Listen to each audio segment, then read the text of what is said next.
আমি আরো ধন্যবাদ জানাই বিএনপিকে আমাকে মনোনয়ন না দেবার জন্যে।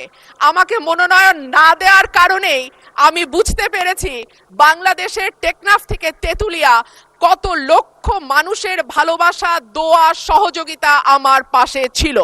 একটা দলীয় গণ্ডির মধ্যে থেকে নির্বাচন করলে এইটা বুঝবার সৌভাগ্য আমার হতো না। দক্ষিণ এশিয়ার দেশগুলোর দিকে তাকালে দেখা যায় কেন্দ্রীয় ব্যাংকে প্রিন্সটন বা ক্যালিফোর্নিয়া থেকে পিএইচডি করা উচ্চ ডিগ্রিধারী মানুষজন, অভিজ্ঞতা সম্পন্ন লোকজন নিয়োগ পেয়েছেন। অন্যদিকে বাংলাদেশে নতুন সরকার গঠনের পর যিনি নিয়োগ পেয়েছেন তিনি হলেন বিএনপির নির্বাচন পরিচালনা কমিটির সদস্য এবং একজন সোয়েটার ফ্যাক্টরির এমডি। মাননীয় স্পিকার, একই ঘটনা আমরা বিশ্ববিদ্যালয়ের উপাচার্য নিয়োগের ক্ষেত্রেও দেখেছি।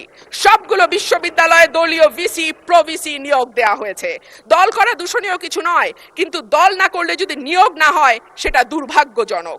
মাননীয় স্পিকার, আমি গভীর শ্রদ্ধার সঙ্গে স্মরণ করি দেশনেত্রী, তিনবারের সাবেক প্রধানমন্ত্রী বেগম খালেদা জিয়াকে, যিনি আমাকে স্নেহ দিয়ে রাজনীতিতে এনেছিলেন এবং আমি বিশ্বাস করি তার অপূর্ণতা এই সংসদে কোনো দিন পূরণ হবে না।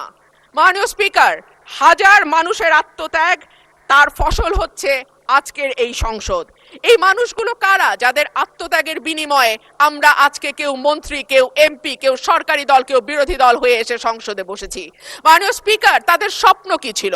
তারা জানতো তাদের এই আত্মত্যাগের বিনিময়ে তারা কিন্তু কেউ মন্ত্রী হবে না, এমপিও হবে না। তারা ছিল সাধারণ মানুষ, একেবারে খেটে খাওয়া সাধারণ জনগণ বাংলাদেশের। তারা একটা স্বপ্ন দেখেছিল, একটা নতুন বাংলাদেশ তৈরির স্বপ্ন, একটা নতুন রাজনীতি নির্মাণের স্বপ্ন, একটা নতুন চিন্তার জন্ম দেওয়ার স্বপ্ন, এবং সর্বোপরি সকলের জন্য যেই ভীষণ রকম বৈষম্য আমরা দেখেছি গত কয়েক বছর, সেখান থেকে মুক্ত হয়ে সকলকে নিয়ে, সকলকে একসাথে করে একটা বাংলাদেশের স্বপ্ন। সেই সকল মানুষের কাছে আমি এবং আমি বিশ্বাস করি আমার সহকর্মী এই সংসদ সদস্যরা সকলেই কৃতজ্ঞ।